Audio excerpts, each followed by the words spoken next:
Yo guys and gals, it is I, the Monster, and today we're going to talk about my one-day trip to the Long Island Retro Gaming Expo that was held in the Cradle of Aviation Museum in Garden City, New York from about August 9th to August 11th. I went that Sunday on the 11th.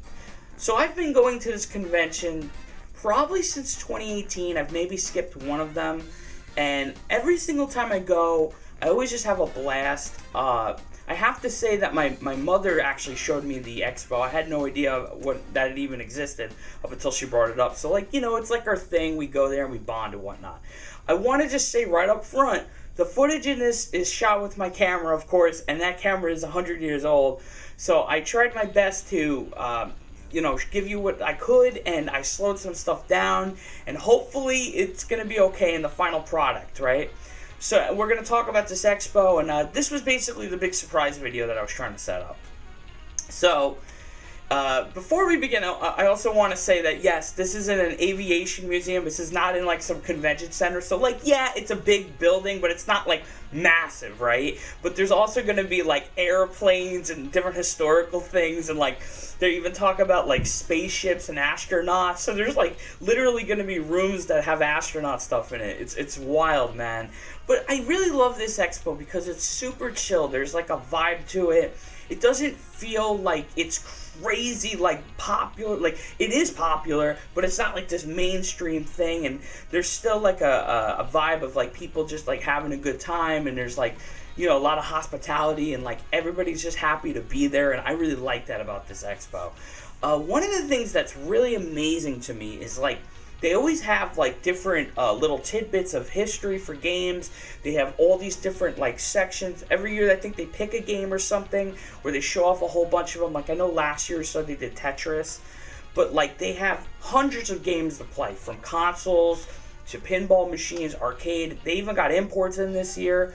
It is crazy. And, again, it's pretty remarkable when you actually go and you see, like, how many things they have set up for you to just play, just whatever, and all the arcades and pinballs are free play, by the way. So it's just amazing to me.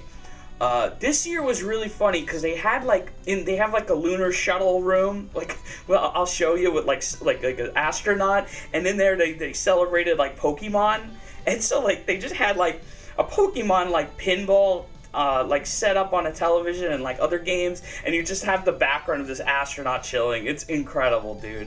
They also like listen to feedback this year, so there was more places to sit, which was nice, especially for my mother.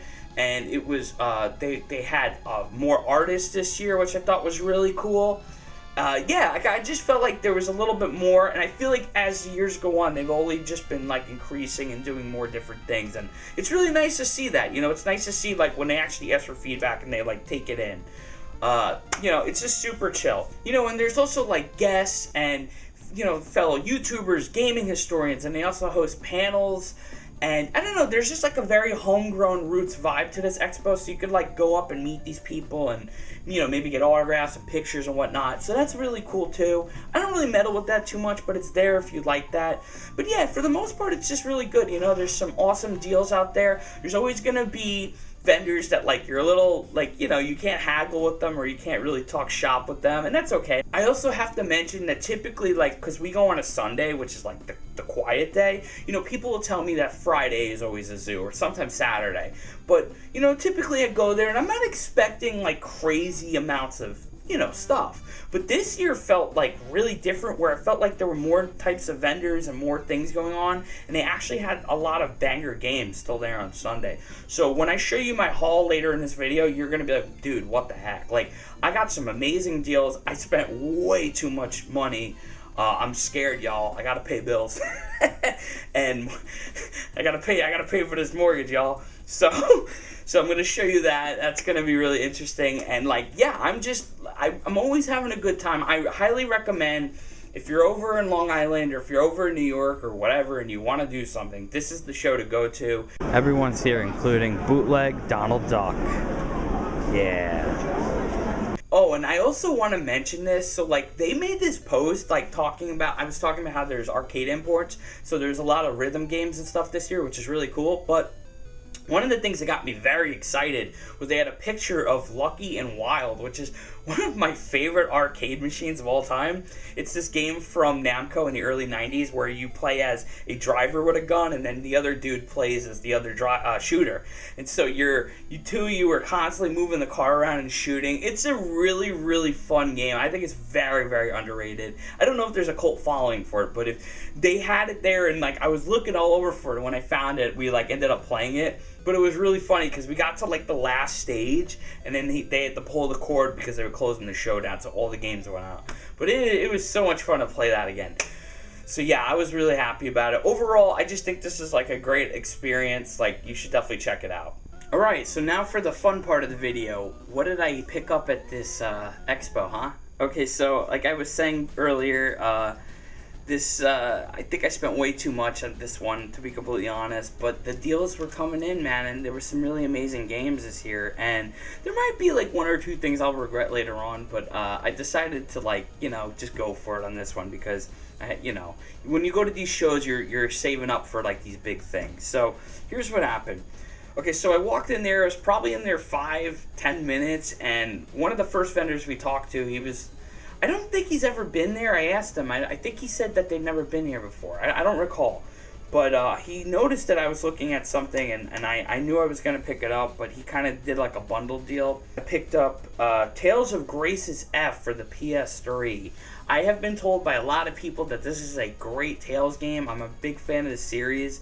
I don't own every Tales game, and I won't act like I've beaten them all. I've only beaten a couple of them, but this was one that I've really been wanting to play for a while. So I'm actually thinking about digging out my PS3 and popping this guy in and checking it out at some point in the future. And it's complete. Like, every game that I bought here, for the most part, is complete. I don't really like buying games that aren't complete. I only do it on, like, rare occasion.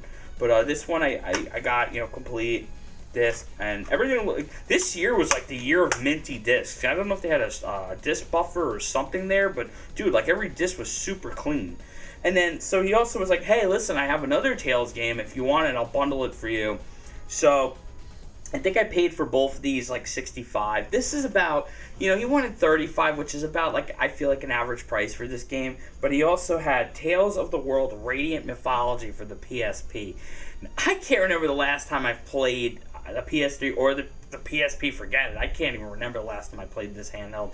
But I have them, and, I'm like, screw it, maybe I'll pick it up and I'll play it. So he gave it to me for about $65, I believe was the deal.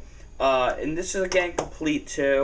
Like, everything here, it looks good. There's nothing bad. It's the UMD is still good. But so this one I'll be very honest, I don't know enough about. Like, if anybody in the comments could sound off and tell me if this game sucks or not, you could do it. I wouldn't care. But, like, I know that you make your own Tales character and you build, like, a party and you have the classes and you're going through a storyline, and that kind of intrigues me, to be honest with you, because I love these games and I feel like that could be really fun for me. And then I also read on the back that you could get Luke and Tyr from Tales of the Abyss, which is my favorite Tales game. So I was like, you know what?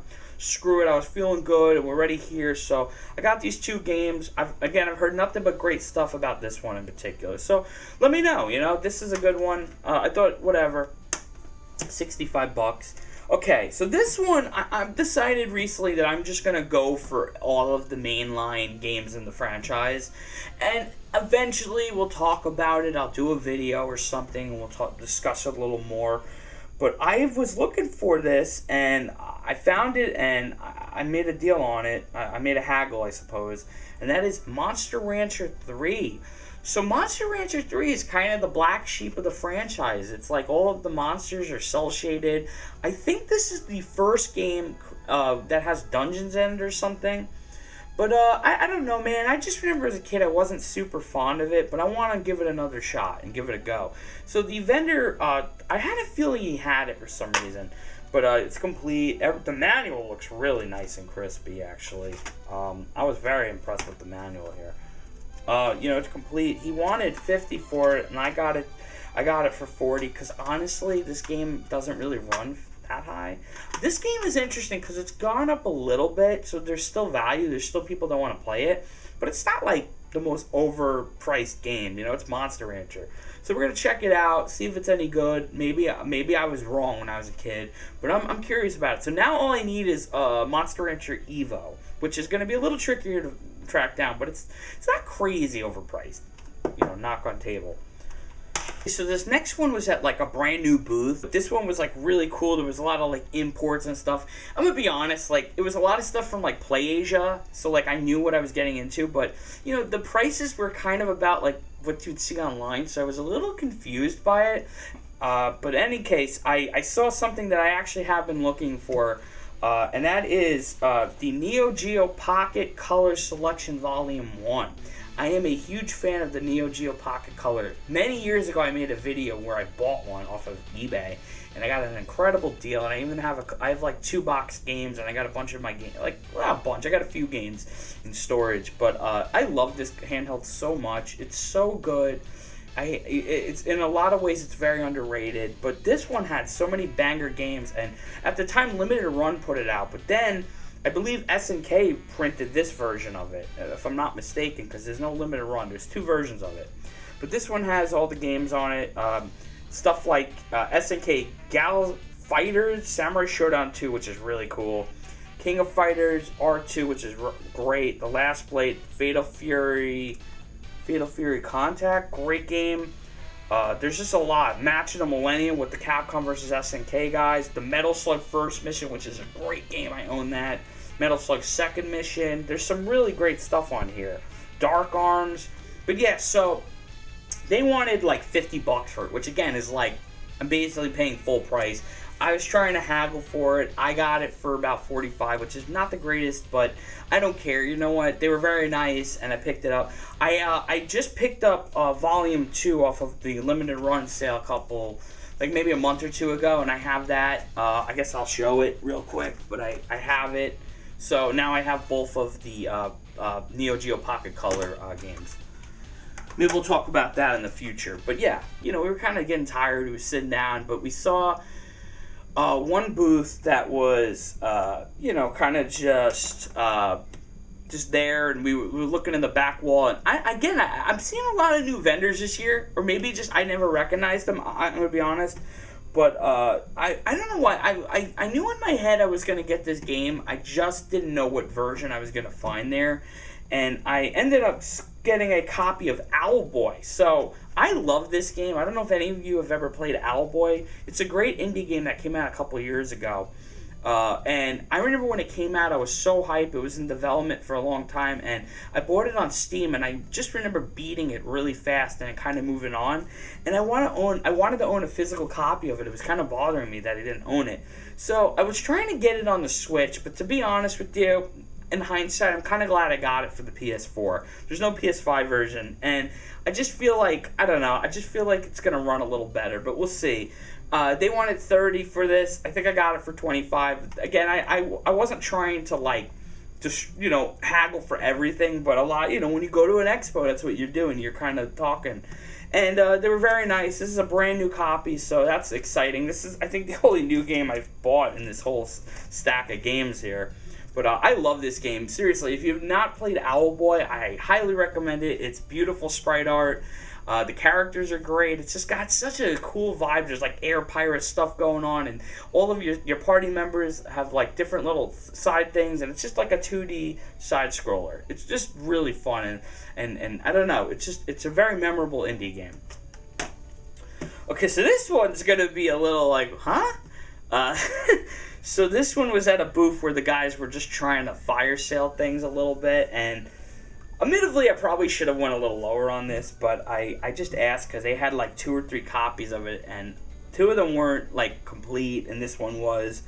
And I know this is not a great game, but I bought it because I know that the roster in this game is sick, and that is the Power Rangers Super Legends 15th Anniversary. This is like a Disney game. It's a side-scrolling beat-em-up, and then there's also some Megazord sections. It's even got a pretty simple background, but the whole thing is complete. It's, you know, I checked it out. The disc is crisp. The reason why I bought it again is because of the roster. The roster, there's like 20 characters of all different kinds of Power Rangers, ranging from like Mighty Morphin to like, I think, Lost Galaxy and some of the Disney seasons. So if you're a fan of Power Rangers, this is like one that maybe you want to check out.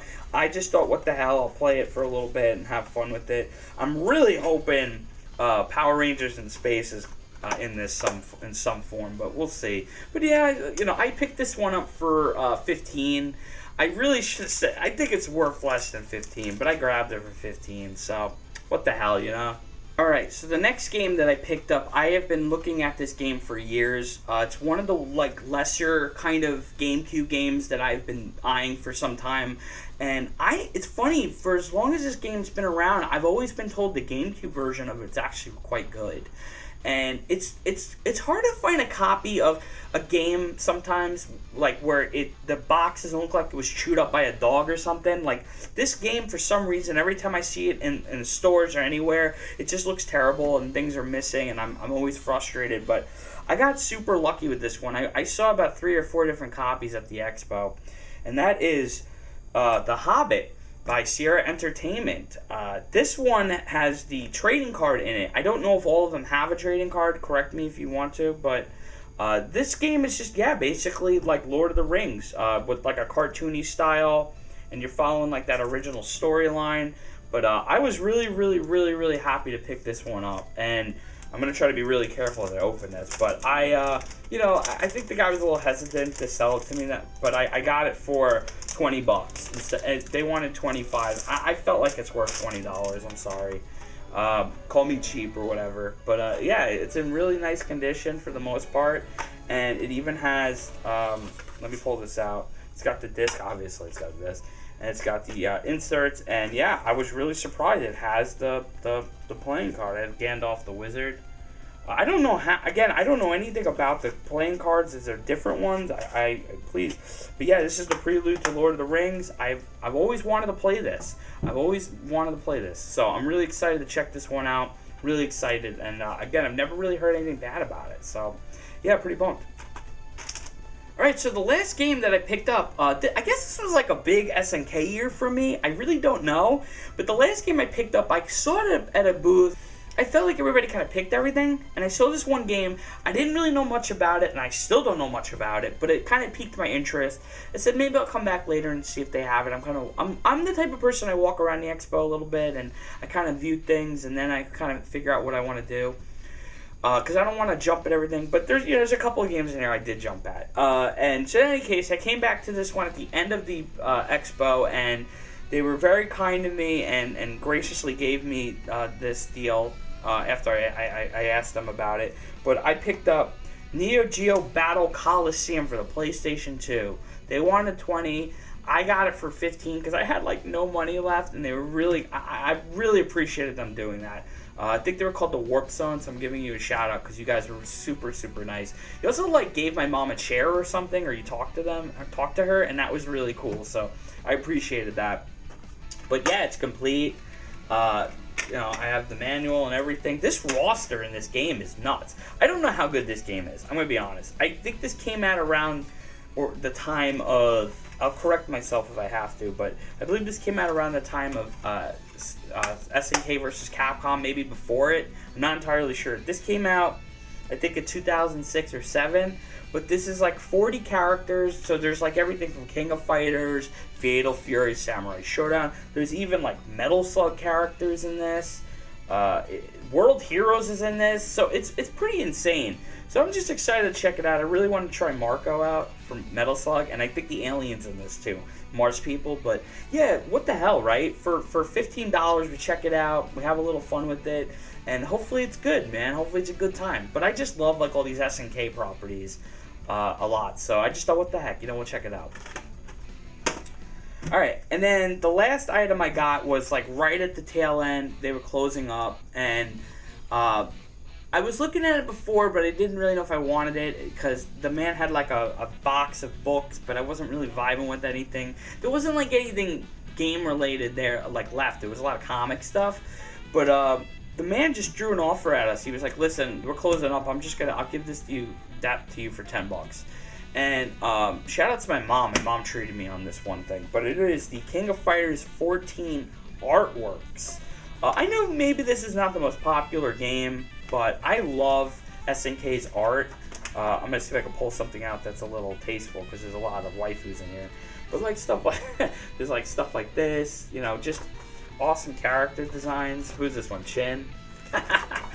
Let's see if we can find a more popular character. But yeah, here, Iori. I'll show Iori off. But like, just awesome stuff, man. Like, regardless of how you feel about this game or not, because I thought it played pretty good. But there's just awesome character art in this.